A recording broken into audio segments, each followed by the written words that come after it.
guys, Literary Prepper back again. So, been giving a lot of thought to this lately, as I'm sure many other people sort of do on a regular basis, because it is something that you need to sort of think of, when you sort of start considering where the world is headed. What to do when your hungry neighbours or your friends and family, basically rock up on your doorstep and they want to know if you have any extra food or water or whatever.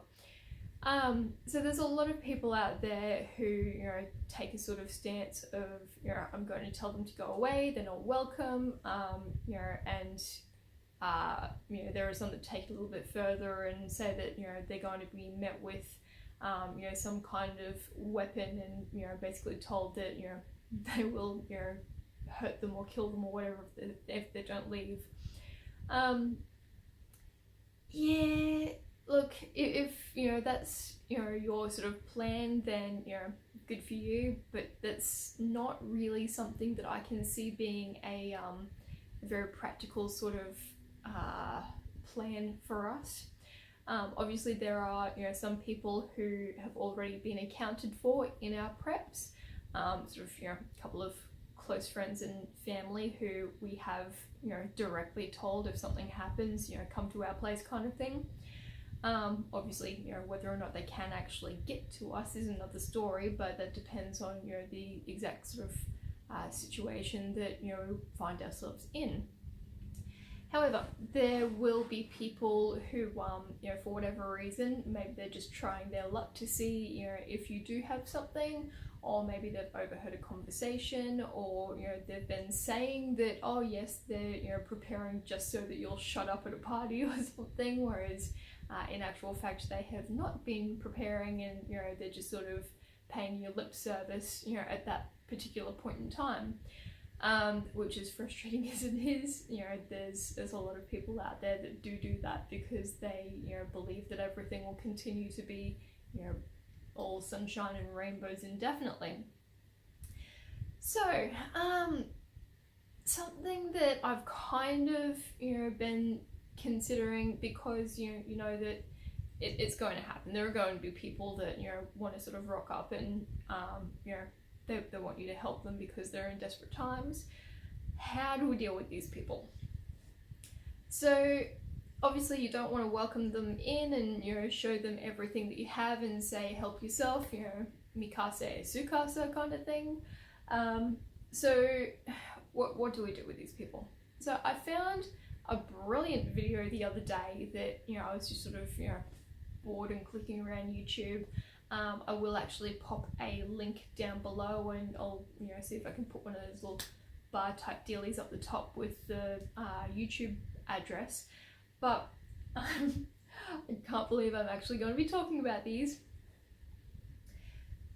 These little guys, this is my first attempt at making what they call hardtack or ship's biscuits.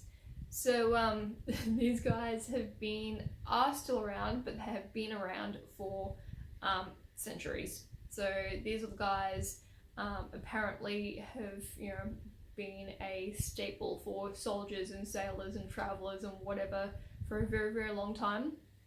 They are very hard. You have to try really hard to break these.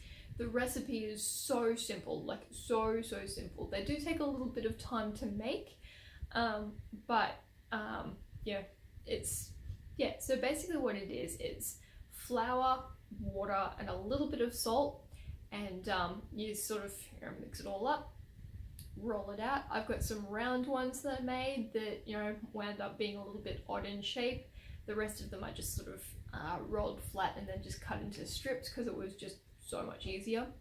The video that I'm going to link to has the recipe and the instructions that you can follow, but what they don't sort of explain, I actually found while I was looking for something similar on a different website, was that you have to let these guys cure for a little while.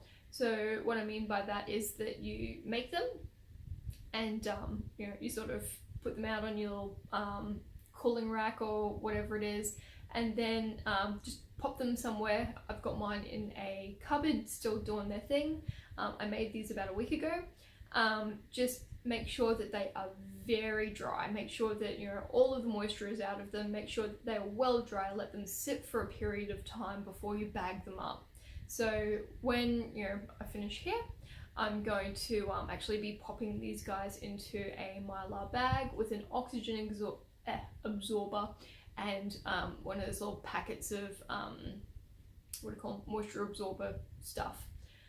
Incidentally, I'll also link to you know, the same lady, I can't remember her name unfortunately, link to another video that she made where basically she was using kitty litter as an oxygen absorber, not an oxygen, moisture absorber, sorry. So I'm kicking myself because I've been buying, you know, the, you know, pre-packaged expensive, you know, silicone doodads that you're supposed to put in with, you know, long-term storage bits and pieces, and I could have been using kitty litter all this time. So anyway, I'll pop those two videos down below somewhere. She's a very interesting woman, definitely worth checking out her channel. So yeah, that's one thing that I am putting aside. So if I do wind up with hungry little people knocking, they will be met with some of these ridiculously hard flour and water biscuit cracker type things. Now, obviously, you know, we know that you can, you know, live on these. The Anzacs have used them. Apparently they still use them in the military. Can't remember the modern name for them though, sorry. But yeah, they still have these guys, but they are, you know, as I said, quite hard, and you need to soak them, you know, before you eat them, otherwise you break your teeth. But they are shelf stable indefinitely. So you can find all sorts of things online where museums, you know, have done, you know, testing on them to, you know, see what the food quality is, and yeah, they're still edible, you know, centuries after, you know, some of them have been made. So I find that impressive. So I'm making up a whole heap of these, and if someone comes knocking looking for food, they will receive these, and you know, they'll probably think, oh, you know, they don't have any quality food, so we're gonna, you know, try elsewhere because these are practically inedible. You know, unless you do something else to them. So that's, you know, one step that I've sort of, you know, come to as far as my, you know, prepping for others thing goes. So the other thing that I save my pasta jars, which I think is just a good sort of habit to get into anyway, because glass jars are just so handy for so many things. So at the moment, this one has got a bit of flour on top of that one, sorry. This one has sugar in it. This is one from my cupboard that I'm actually using at the moment, but I've got a whole heap of you know, sugar in jars like this that I have put away. So I buy the, you know, big sort of 5 kilo packets of sugar, because sugar, again, shelf stable for a really long time. And again, if someone comes knocking, they ask if, you know, I've got food, then have fun with a jar of sugar. You know, if they're creative enough, then they can do something with it. If not, then, you know, have fun with a jar of sugar. So I've got those two things, and then the other one, I buy, you know, a good sort of half dozen to a dozen of these every time I go shopping. So these little guys, they're flat as, so you can store them in a box, like, you know, just hundreds in a small box, and they're great.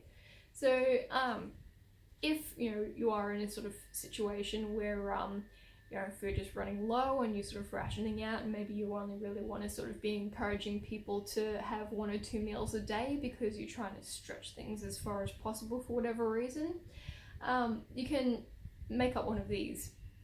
So this is a 40-gram packet of French onion soup, and there's other ones that I have as well. This is just the one that I grabbed out of, you know, our pantry at the moment. So if you want to make this into a soup, I use it as flavouring when I make like chip dips and cob loaves and things like that, so that's what I use them for. But if you wanted to make it into an actual soup, you add this to 1 litre of water and according to the package, that is supposed to feed 4 people. So if and I've got them because I think they would be a nice alternative to just drinking water. I started a water challenge the other day where you were supposed to sort of go for a week or 2 with just drinking water and like nothing else, like eating normal food, but as far as beverages go, just drinking water. I lasted 2 days, not because I had to sort of meet any desperate craving. It's just I'm in such a poor habit that I would just flick on the kettle and make myself a cup of coffee and then be halfway through and think, oh damn, I just failed the challenge again. So I think this would be a welcome sort of reprieve from just drinking nothing but water. You can sort of mix things up a little bit. It's a bit of a comfort food, so if you have children or grumpy husbands or wives or siblings or whatever that you need to console because the world has literally just fallen apart, it's something that you can sort of add that you can make up very easily. You're hydrating them, you're feeding them, and it's something that's a little bit of a comfort. But if people come knocking on your door and they're asking for food, you can give them something like this. And again, it's it's technically food, and it is going to feed them, it is going to sustain them for a little bit longer. But if they just wind up with a couple of packets of soup, then it may be a deterrent from them coming back if all you're giving them is soup. I would not give them any water. I'm gonna make that very, very clear. All of the water that I have stored is for me and the people that I'm preparing for, because whilst I have containers of water that I've just reused the containers, and I'm planning on either using that for hygiene purposes or for to filter out at a later stage. All of the other water that I have stored, I have bought for myself and my family and a select group of friends, and that is it. And that water is just for us. So they're going to have to either put a bucket outside and hope that it rains, or find some other way of filtering, some kind of found water supply in the area. But I am not giving away any of my water voluntarily. But I will give away a packet of soup, so they can get little spoons and sit around and tell stories while they're eating out of a packet. So the last thing, it's not really something that I'm encouraging people to store to give away, but it is something that if you are absolutely pressed and maybe you have people that you feel a little bit more sorry for, or people that you want to give a little bit more to or whatever, I have started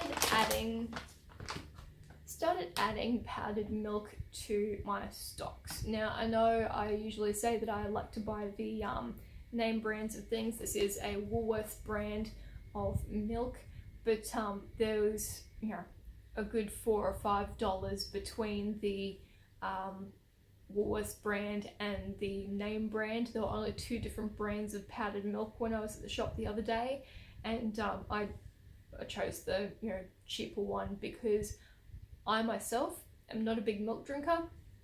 I really don't like the taste of plain milk. I'll drink it if it's got like coffee or chocolate or something like that in it, but I don't like plain milk. So I'm storing this for other people, essentially. So I'm storing this because my parents drink a lot of milk. I'm storing this, pretty much I started sort of putting it away because other people that I am preparing for do like to drink milk, and it's going to be something that is a morale booster for those people. Milk is also one of those things when they go around talking to the children who are unfortunately left in Venezuela, what do they miss about their old life? Milk is on the top of their list of various sort of daily products that those children miss. So there was a video that I was watching the other day where the kids they were talking to, it had been over a year since some of them had been able to have a drink of milk because there's just none around.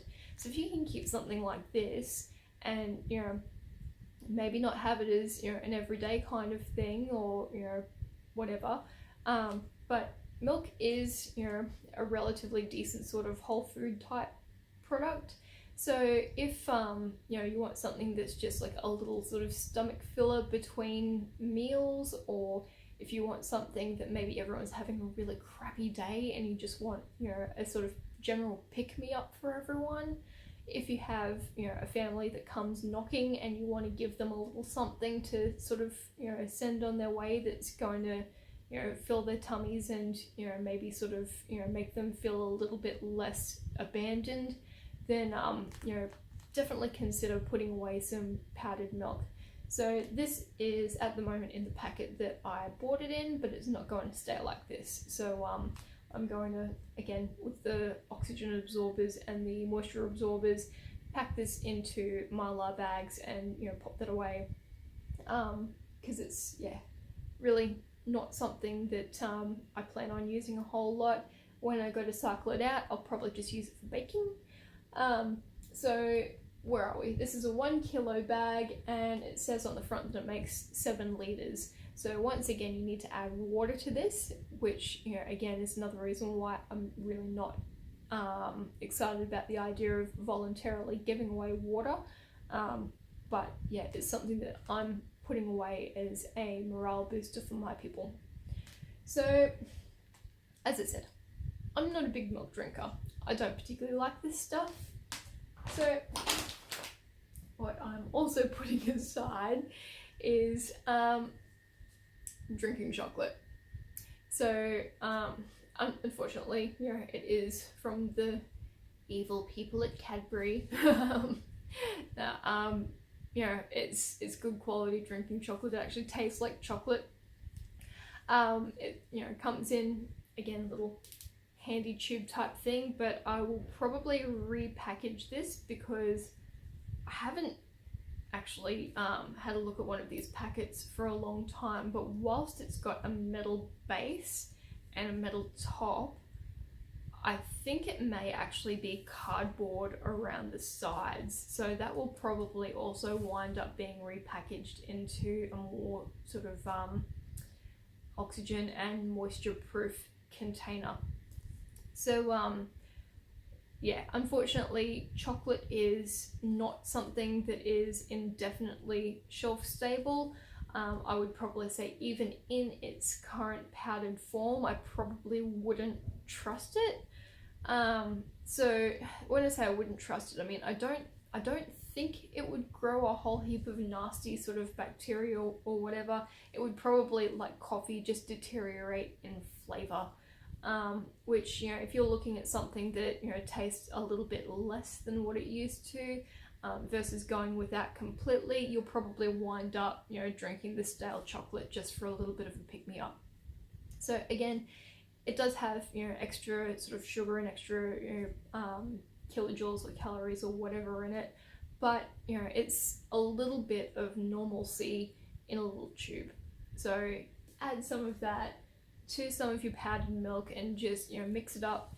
You can, I mean, you can mix it up in a really big container and divvy it up between everyone, or you can just do some simple math and work out what it would be to, rather than just making up like a full 7 litres at a time or whatever it makes up, then, you know, just divide it, you know, by whatever, and you make up like, you know, 1 serving per person, or, you know, 2 people, or however many people you want to be making it up for at the time. So those are just a couple of things that I have started putting aside, not only for ourselves, but also, you know, for when those little people do come knocking and when they are looking for something, because they've run out of everything. So yeah, I mean, it's completely up to you guys if you know, want to sort of take that advice or leave it or whatever, but that's realistically, I can't, unless someone wants to get violent with me, I would really prefer to avoid that sort of confrontation, because I am, you know, skinny little, you know, 50 kilo nothing, and, you know, it would not take very much at all to flatten me. And I don't think that, you know, my husband and the rest of, you know, the men that I have around really feel like, you know, protecting me against, you know, the hordes, because, yeah, realistically you're better off just completely avoiding confrontation altogether. And if you can do that by offering people something that is technically food but is not going to be you know, something that is going to encourage them to come back. I mean, when people get hungry, they get hungry, that's, you know, that's it. But if you start giving them things like, you know, tinned soups and you know, pastas and pasta sauces and things that are a little bit more reminiscent of real food, then, you know, they're going to come back and they're going to want real food from you. If you give them, you know, fresh fruit and, you know, beans and, you know, bits and pieces like that, then they're going to want to come back, and, you know, they're going to want the tinned peaches, and they're going to want the, you know, the beetroot, and they're going to want the, you know, cans of corn, and, you know, whatever else it is that you've got stashed away that, you know, looks like real food. Whereas if you give them, you know, a packet of these bad boys, then you know, they're probably going to be less likely to come back for something that is relatively flavorless, very, very hard, and you know, a bit of an embuggerance to actually eat. If you give them something like, you know, a container of, you know, sugar, then, you know, they're probably going to look at you and, you know, say thanks for nothing, sort of thing. And they're hopefully going to be a little bit less likely to come around. You've given them something, so if they're clever, if they're creative, then, you know, they're going to be able to find a way to utilize what it is that you've given them.